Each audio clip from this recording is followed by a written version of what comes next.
A kind woman gives a blanket to a homeless man so he can shield himself from the cold, and he returns her gratitude by giving her a bundle of papers that's very close to his heart. Little does the man know this event will change his life forever.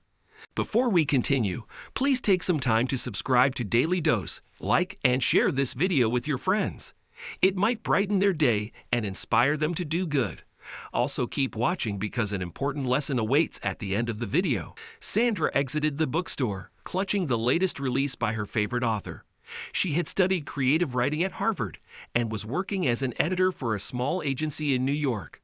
While she hadn't delved into the writing and publication industry for more than 3 years, Sandra had big dreams and wanted to have her own agency one day. When Sandra walked out of the bookstore that day, she was excited to start reading her new purchase. The weather in New York was ideal for a lazy reading day, with the snow falling around and a cool breeze sweeping across the city. Sandra couldn't wait to go home, get some coffee, and dive right into the book.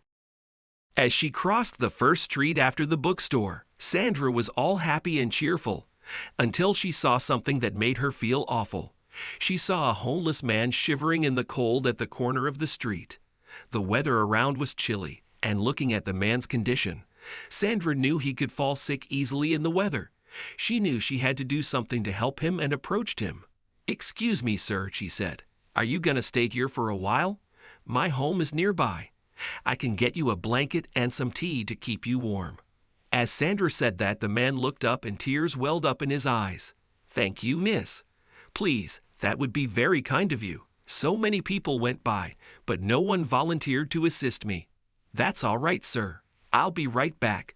Please stay here, okay?" she asked, and the man nodded.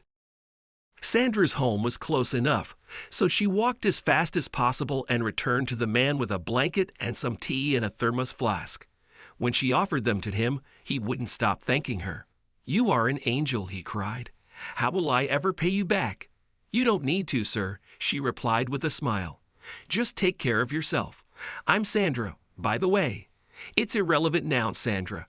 I lost people I loved. What is the point of it all now?" "I'm Roger," the man said, taking a sip of the tea she had brought him. "You have a generous heart, Sandra. Do you enjoy reading? I spotted you carrying a book when you came to me earlier." "Oh, you have a good eye, Roger," she laughed. "Yes, I love reading. In fact, I'm always looking for new authors and themes to read, and I'm currently obsessed with Sherry Lapina. She's amazing." "I see." Roger gave a slight nod. "In that case, can I tell you something?" "Go ahead. I'm all ears." "I know you might not believe me, but I used to be a writer too," he said. "It's just that things don't always work out. A tragic accident took away my writing ability. I lost my family in a horrible accident, was unable to cope, and eventually gave up on life. You see, I'm only counting my days now." "Oh God," Sandra gasped. "I am so sorry. I had no clue." "It's okay. It wasn't anyone's fault. God had it planned this way for me. But there's something I'd like to give you." With that, Roger retrieved a stack of papers from his sack and gave it to Sandra. "This is something very close to my heart," he said while offering it to her. "I wrote it with all my heart. I can't pay you back for the blanket and tea, but consider this a token of gratitude. I'd appreciate it if you read it." "Sure, Roger. Why not? As I said, I love exploring new writers," she replied, accepting it, hoping it would cheer him up. "Thank you very much," he replied quietly. That day, after returning home, Sandra wanted to read her favorite author, but she suddenly changed her mind.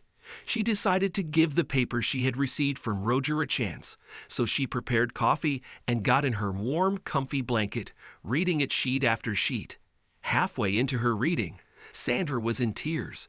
The story Roger had written in those sheets was his. It was his autobiography, and she couldn't believe how tragic and sad life had been for him.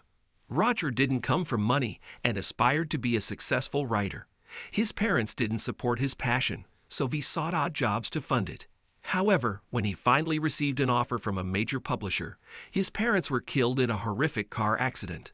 Roger had always been close to them and hoped that proving himself would ultimately make them proud. But he never got the chance. Unable to cope with their death, he gave up on everything, even what he loved the most, writing.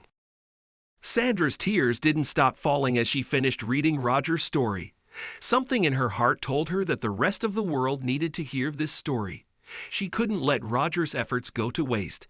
He was gifted and deserved to live a happy life. So she sat at her computer the next morning at work and began editing his draft. In a few weeks' time, she made a proper manuscript out of it and presented it to her head. "I'm sure this will work wonders," she told her.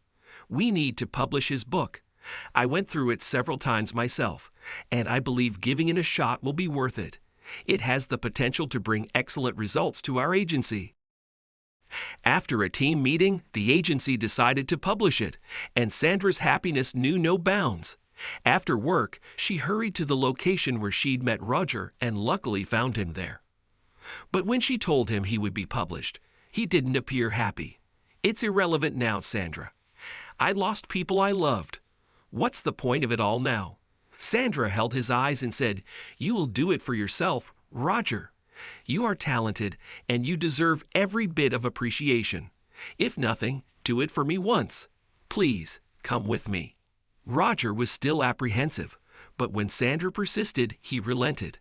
And so it happened that when the book was published, it became a quick success. Many young people were inspired to pursue their dreams after reading Roger's story, thanks to Sandra. Roger was now no longer homeless and became famous. After his book signing event, Sandra came to pick him up. "Thank you so much, Sandra," Roger told him as he settled in the car. "If it weren't for you, I would have never realized the worth of my talent." "It's only the beginning, Roger," she replied. "You have a great future ahead of you." Roger and Sandra became good friends, and while Sandra still has to fulfill her dream, she's delighted she helped someone like Roger achieve his. There's nothing like the joy of helping someone achieve their dreams.